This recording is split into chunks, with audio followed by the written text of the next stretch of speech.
hasta la presión intermedia.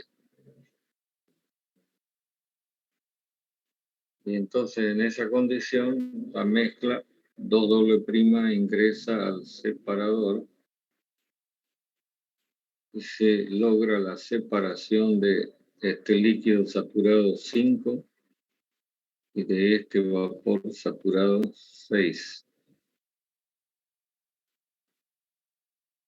Y siempre mantenemos la idea de que lo que sea líquido debe ir a parar al evaporador de alguna forma. Pero en este caso el líquido 5 no se puede alimentar directamente al evaporador porque se encuentra a una presión mayor. Entonces, necesariamente hay que someterlo a otro proceso de estrangulamiento para conseguir el estado 7.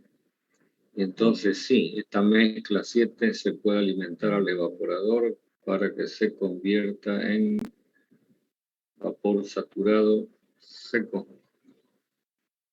Entonces nos encontramos con esta situación de que hay que comprimir el vapor 3, pero hay que comprimir también el vapor 6, lo cual genera por la parte de 6 el proceso de compresión 610 y por la parte de 3 el proceso de compresión 3-4.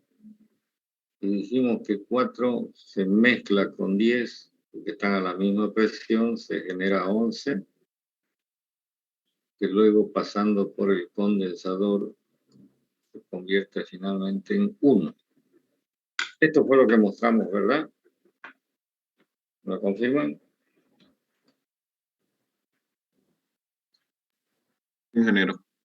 Ya, y a este tipo de instalación la describimos diciendo que es un sistema de refrigeración por compresión con un separador de vapor a presión intermedia y con 2 compresores en paralelo. Cada uno se encarga de la respectiva compresión, 3-4 y 6-10. Y entonces quedamos en que esto lo íbamos a poner un poco más claro con el dibujo de la instalación, ¿sí? Haciendo el esquema de la instalación. Como siempre comenzamos con el condensador, luego tendremos que ir hasta la válvula flotador que alimenta al separador de vapor.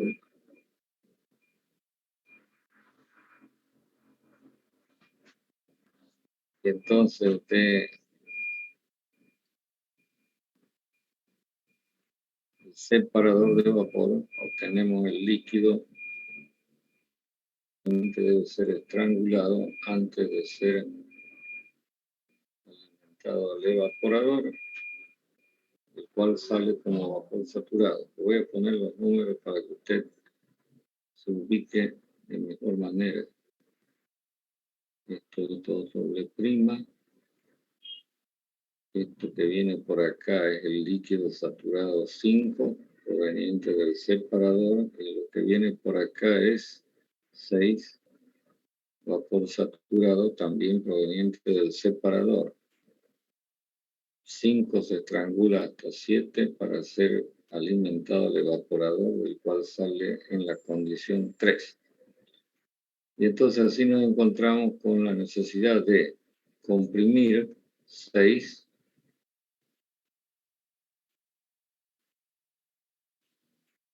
hasta la condición 10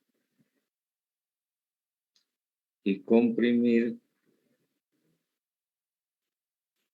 3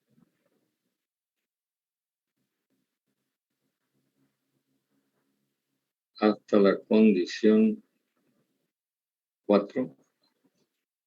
Y acá en este lugar, fíjese, la corriente en el estado 10 se reúne con la corriente en el estado 4 y generan entonces una corriente en estado 11 que entra al condensador y nuevamente vuelve a convertirse en 1. Acá se nota más claramente por qué razón a la instalación se la describe como con dos compresores en paralelo. Ahí los ven uno al lado del otro, ¿cierto? Bueno, algo más que agregamos es que a este compresor se lo llama compresor de baja presión y a este lo reconoce como compresor de alta presión. No se habla de más compresores, que en teoría se podría plantear, porque en términos prácticos ya no contribuye, digamos, esta modificación de manera importante. Por eso el planteamiento termina, digamos, a lo sumo con dos compresores en este caso, en paralelo. Está claro que cada compresor va a demandar su propio trabajo mecánico de compresión. A ver, en primer lugar, quisiera que me digan qué representa esta distancia entre las dos marcas que estoy haciendo.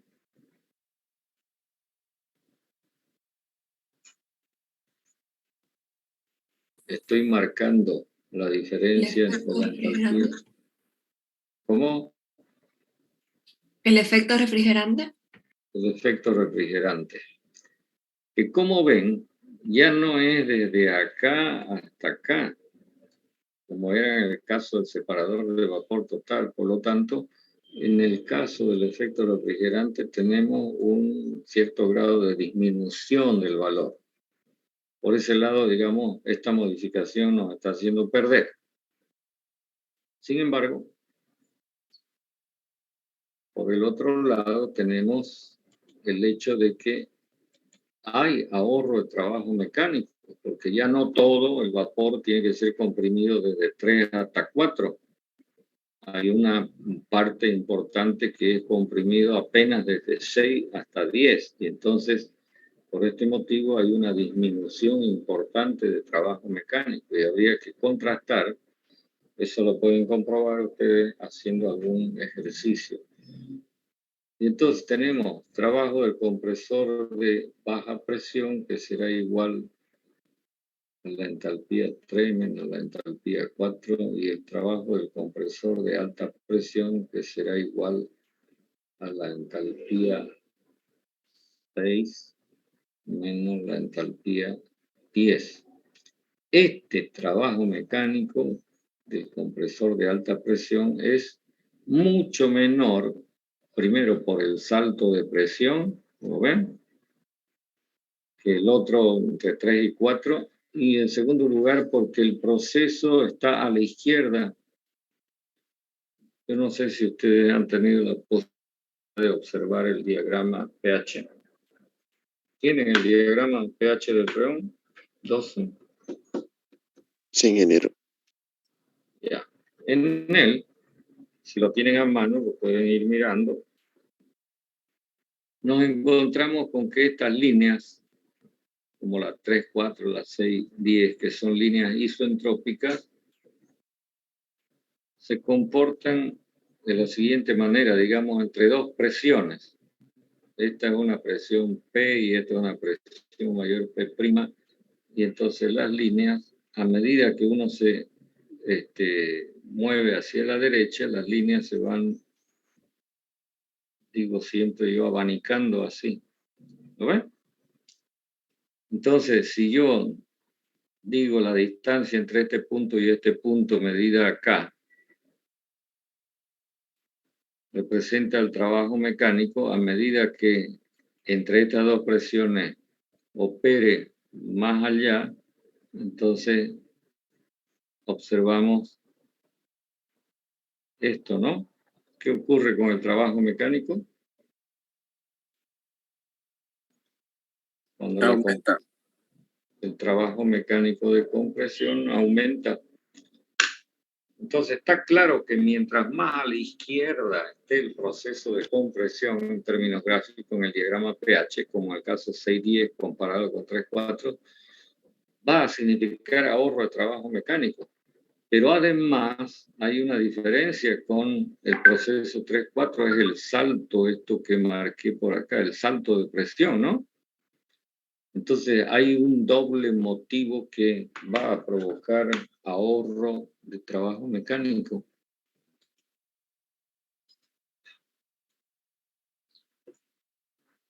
La siguiente cuestión que deberíamos enfocar es cómo determinamos el coeficiente de operación. Como acá los flujos no son iguales en todas las partes del sistema, entonces tenemos que apelar a esa alternativa que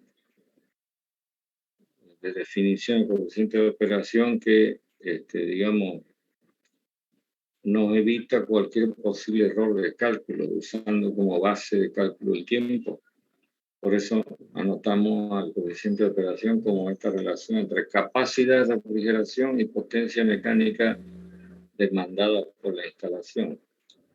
Debemos recordar que la capacidad es igual al flujo másico que pasa por el evaporador multiplicado por el efecto refrigerante.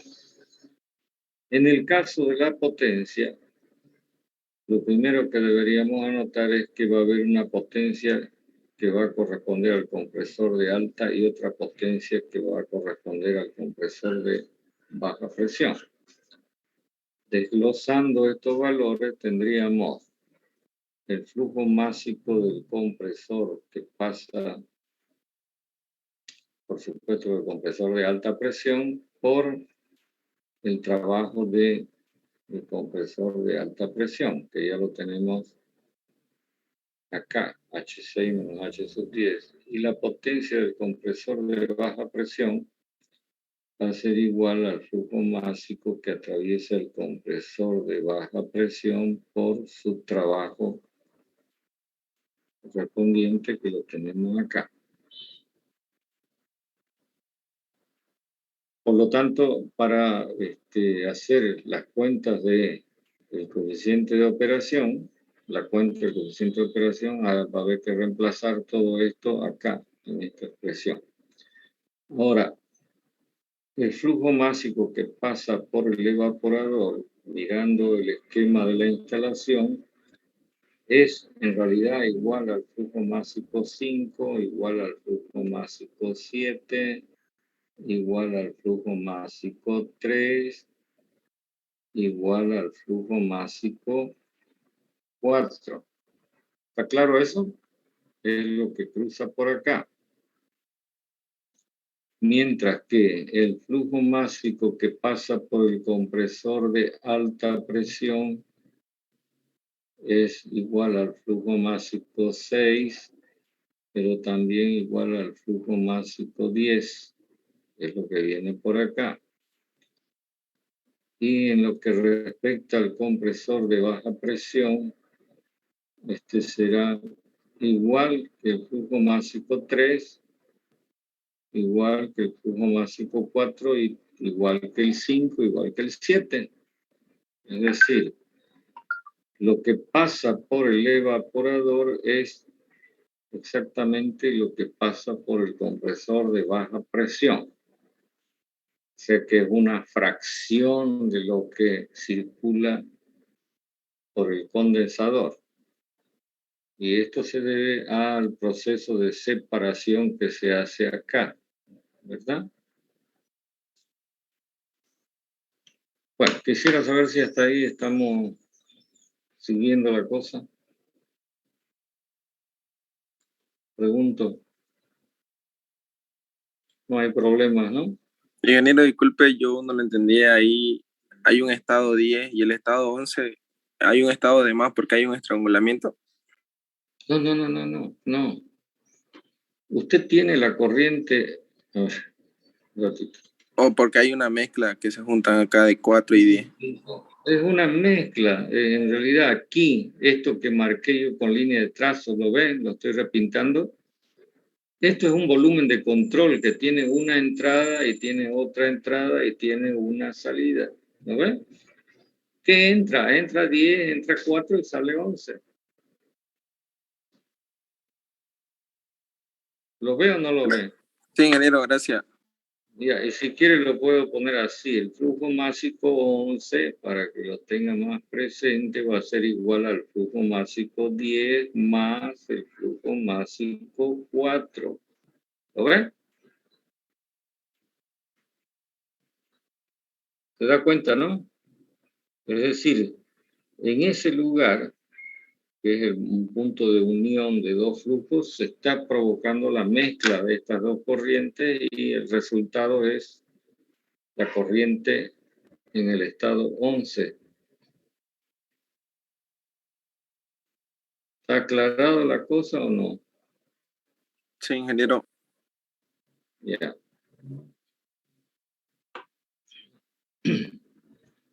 Entonces, ahora hagamos el reemplazo en la expresión del coeficiente de operación. Voy a anotar por acá. Este será igual al flujo másico, y ya le voy a poner el número 3, el que pasa por el evaporador por el efecto refrigerante, dividido por el flujo másico 3, que pasa por el compresor de baja presión, más el flujo másico 6, que pasa por el compresor de alta presión. Y entonces, cuando simplifiquemos, nos vamos a quedar con la necesidad de que, además de conocer el efecto refrigerante, el trabajo de baja presión, el trabajo de alta presión, debemos establecer qué valor tiene esta relación de flujos. Algo parecido a lo que planteamos en el caso del separador de vapor total. Y entonces debemos notar que como el flujo másico 3 es igual que el 5, en realidad tanto 3 como 6 son flujos que salen del separador de vapor. Por lo tanto, el responsable de esta separación de flujos es este elemento que estoy encerrando, que ya sabemos que se constituye en un sistema abierto que tiene una entrada, que es 1, y dos salidas, que son 5, 6. Entonces, para poder conseguir esta relación de flujos, debemos efectuar los balances correspondientes, que ahora se los voy a anotar.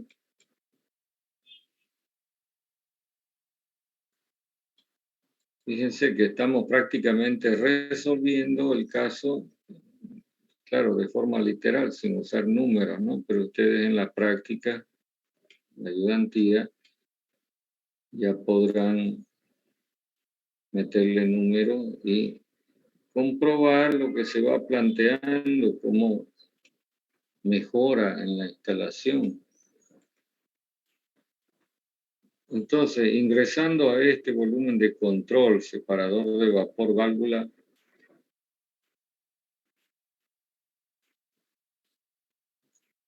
tenemos el flujo másico 1 y saliendo el flujo másico 5 más 6, pero que en realidad es como 3 más 6. Voy a poner los subíndices porque acá tenemos 6 y tenemos 3. Por eso he cambiado el flujo másico 5. Y en lo que concierne al balance de energía o aplicación de la primera ley otra vez, no hay intercambio de calor, no hay intercambio de trabajo mecánico y todo lo reducimos a un balance de entalpía. Entonces, anotamos flujo másico 1 por la entalpía 1 igual al flujo másico 3, pero por la entalpía 5, ¿no? Más flujo másico 6 por la entalpía 6. ¿Está claro lo que estoy anotando?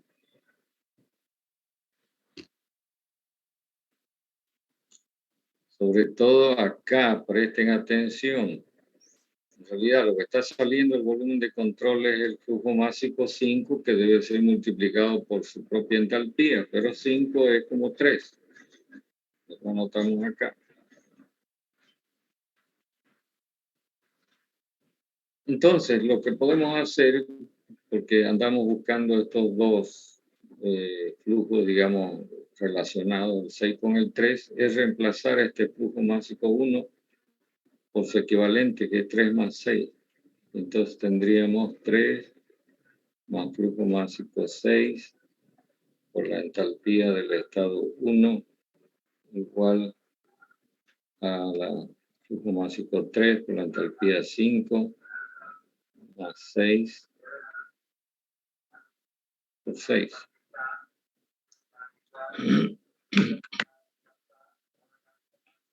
¿Está claro? Entonces, de esta ecuación ya usted tiene la posibilidad de hacer un despeje de la relación entre los flujos. No sé si quieren hacerlo o ya lo pueden hacer ustedes, supongo. Quiero escucharlo. Ingeniero, el despeje lo haríamos de acuerdo al flujo másico que necesitaríamos, ¿no? A ver, mire, yo voy a ordenar esto un poquito. 3, desarrollando, ¿no? Esto sería así, ¿no? Igual a esto. Y entonces usted ya puede factorizar y saca flujo másico 3, factor común de la entalpía 1 menos la entalpía 5, ¿cierto? Y del otro lado dejamos el flujo másico 6 por la entalpía 6 menos la entalpía 1. ¿Es así o no es así?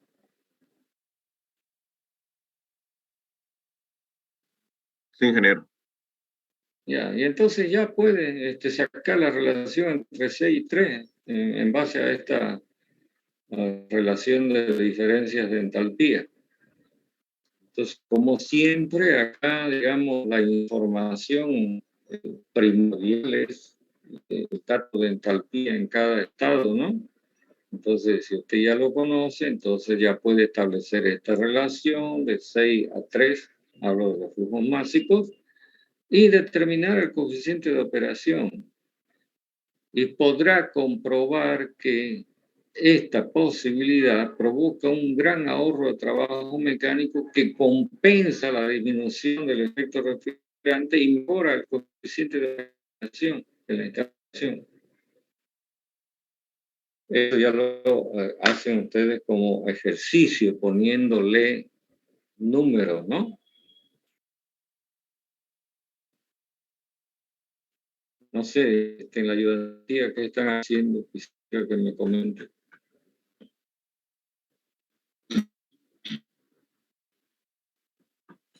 En general vamos por acá, pero vamos con un compresor.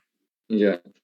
Bueno, pero va a llegar en algún momento a algún caso como este, ¿no? O sea que vamos, estamos siguiendo el mismo orden que seguimos en los planteamientos. Vamos a, de todas maneras, prácticamente el ejercicio está resuelto, ¿lo ves? Lo único que tendría que hacer usted es ponerle cantidades. El único detalle que falta añadir acá para que usted pueda hacer la cuenta es este. ¿Por qué? Cuando hablamos de una presión intermedia, estamos hablando de una presión entre la presión de condensación y la presión de evaporación, pero no estamos diciendo dónde, ¿no? O cuánto. Entonces hay que tener una información cabal sobre este valor. Y en el caso de que no hubiera una información concreta, entonces se suele usar como un valor referencial para estimar la presión intermedia. Este valor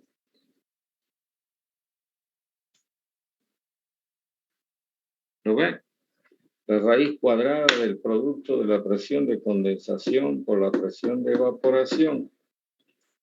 Y entonces acá les encomiendo la tarea de que usted busque, investigue de dónde sale este valor que tiene que ver con procesos de compresión, Les voy dando una orientación más concreta y que permite por lo menos tener un valor referencial de la presión intermedia, porque de otra manera habría que hacer un estudio con distintos valores de presión intermedia a fin de optimizar el resultado, ¿no? Ya sea planteándolo matemáticamente o planteándolo, digamos, en términos prácticos, haciendo cálculos, tabulando los valores para distintas presiones intermedias. ¿Comprenden lo que les digo?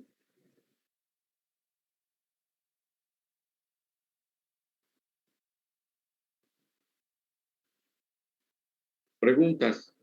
¿Dudas? ¿Comentarios?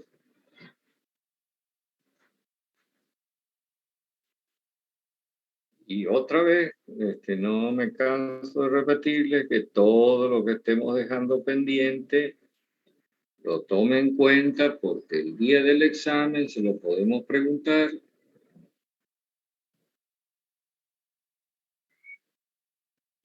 Entonces la idea es de que no se siente usted a la mesa con todo servido. Es decir, que usted contribuye en algo, ya sea en poner la mesa o la cocina, pero que haya una contribución personal. ¿Me entienden, no? Lo que estoy presentando en forma figurativa. ¿No los escucho? Sí, se entiende, ingeniero. Ya. ¿Alguna pregunta sobre este caso?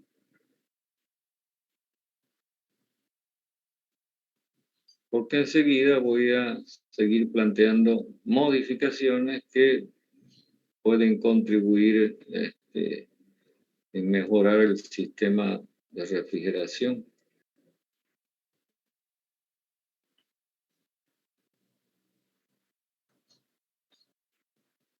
Note usted que acá hemos denominado a este caso con dos compresores en paralelo. Entonces ahora, bueno, voy a borrar.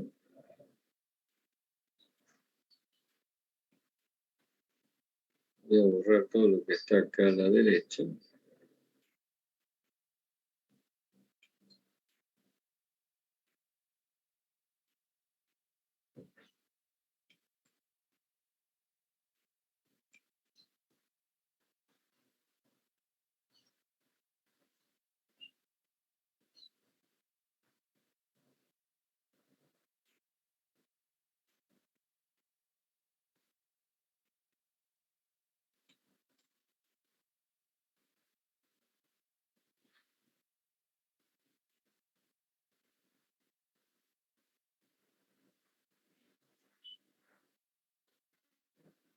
Bueno, luego limpia el pizarro.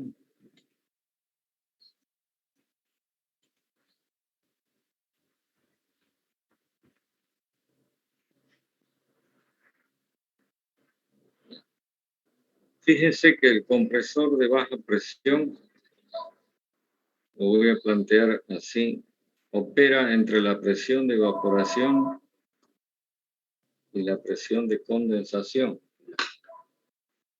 Me disculpan un minuto, por favor.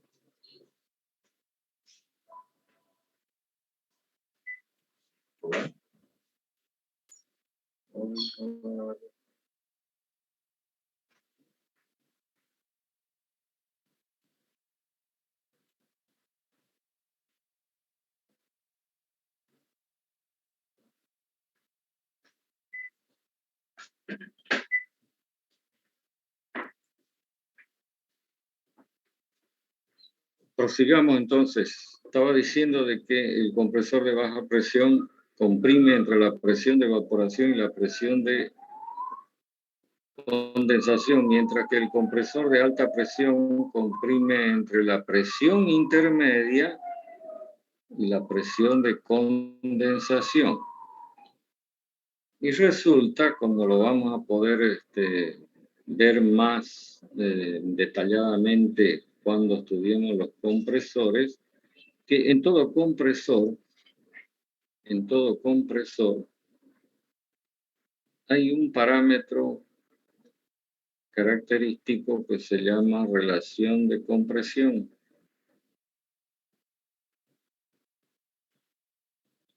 Que lo vamos a simbolizar con la letra R o R, como quieran decirlo,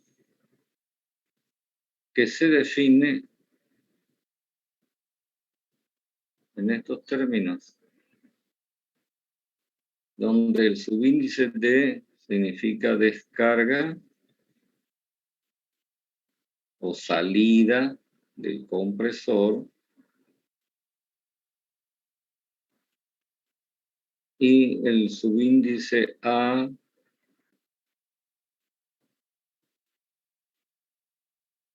se traduce como admisión o entrada al compresor, es decir, son las condiciones de presión antes y después de la compresión. Se entiende de que este valor siempre es un valor mayor que 1, ¿no? En teoría, el menor valor que puede tener R sería 1, pero eso significaría que el... Entonces, en este caso del compresor de baja presión, tendríamos una relación de compresión para la situación que tenemos mostrada acá en el diagrama pH igual a la presión de condensación dividido por la presión de evaporación, mientras que en el de alta tendríamos la presión de condensación dividido por la presión intermedia. Creo que esto está claro, no hay mayor dificultad. Bueno, resulta que este valor R guarda una relación directamente proporcional, y esto lo vamos a demostrar cuando estudiemos los compresores, con el tamaño del compresor. Es decir, mayor relación de compresión, mayor tamaño. Entonces, si yo les pregunto a ustedes, de estos dos compresores que están en paralelo, ¿cuál va a ser más grande? ¿Qué me van a decir? ¿Qué me tiene que decir?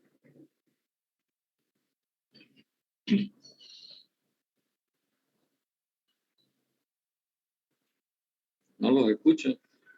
El que tenga la relación mayor. Y que tenga, ¿cuál tiene la relación mayor?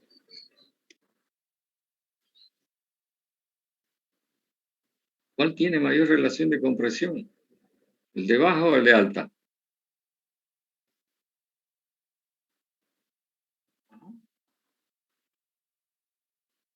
Pero no lo están mirando si está clarísimo en el dibujo.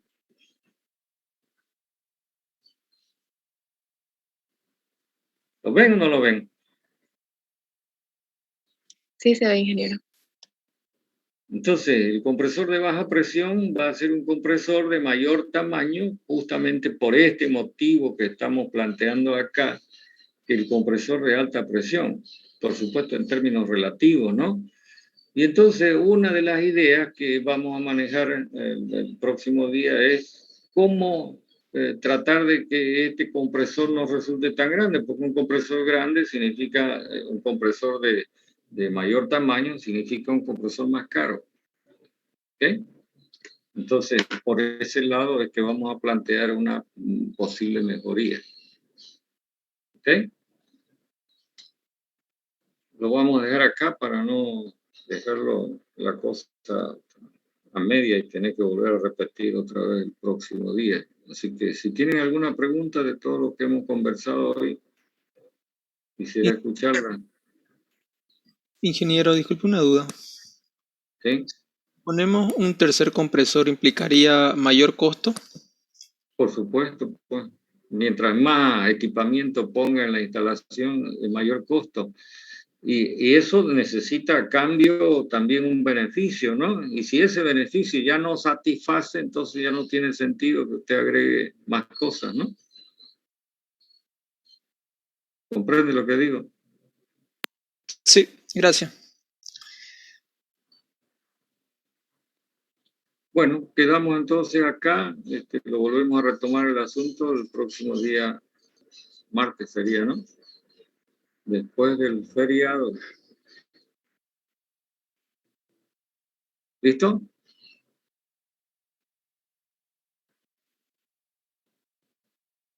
Bueno, me voy despidiendo de ustedes. Buen fin de semana.